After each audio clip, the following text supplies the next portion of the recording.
Assalomu alaykum hurmatli vatandoshlar va odatdagi yangiliklarimizni boshlaymiz. Boshlashdan oldin katta iltimos, meni ko'rayotgan bo'lsangiz, podpiskani bosinglar.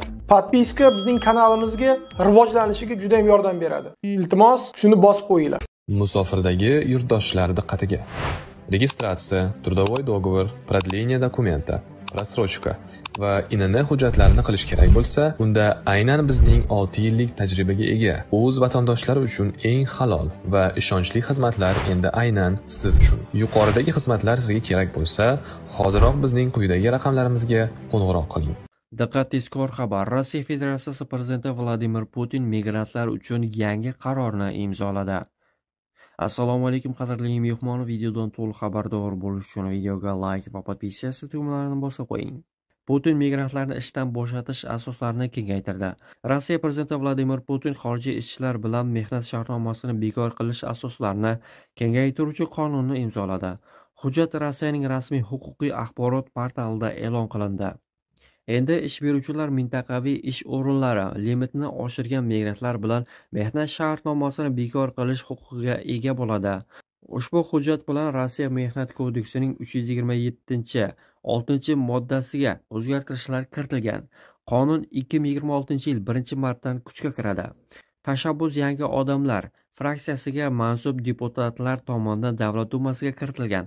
Ularning fikricha, bu ishdan bo'shatilgan xodimlar tomonidan sudga berish xavfini kamaytirishga yordam beradi.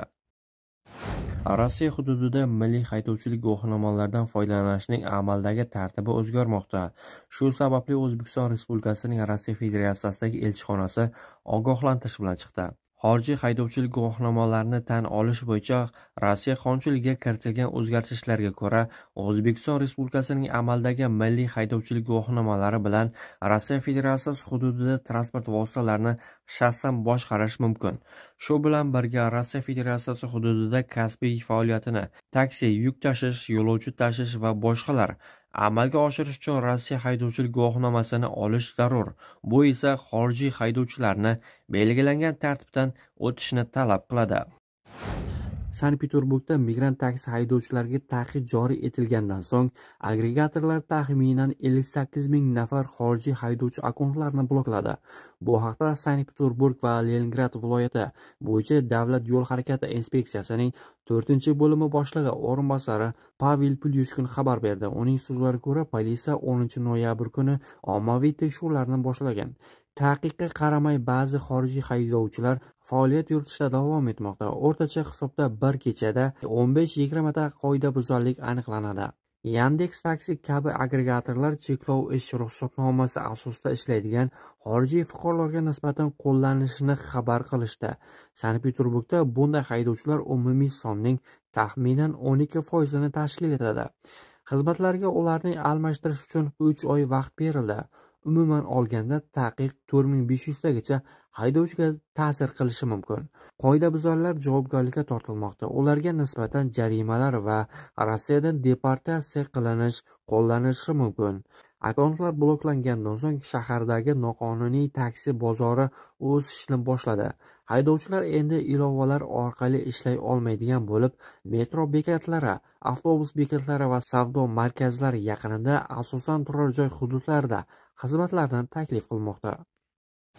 Tashqi ishlar vaziri o'rinbosari Olimjon Abdullayev Rossiyaning O'zbekistondagi elchisi Aleksey Yerxov bilan uchrashuv o'tkazdi. Muloqotda O'zbekiston fuqarolarining Rossiyada mehnat faoliyatini qonuniy va xavfsiz yo'l bilan tashkil etish masalalari muhokama qilindi. Tomonlar mehnat migratsiyasi bo'yicha pilot loyihani qayta yo'lga qo'yish masalasida ham fikr almashdilar. Xususan, migratsiya tartib-taomillarni, tibbiy ko'rik va rus tili imtihonlarini Toshkent va Jizzaxdagi Rossiya oliy ta'lim muassasalari filiallariga ko'chirish, shuningdek rus tili tarixi va qonunchiligi bo'yicha o'quv markazlarini tashkil etish rejalari muhokama etildi. Uchrashuvda kasbiy ta'lim tizimida o'qituvchilar va ishlab chiqarish sohasi mutaxassislarini Tayyorlashda Rossiyadan pedagog va ekspertlarni jalb qilish masalasi ham ko'rib chiqildi.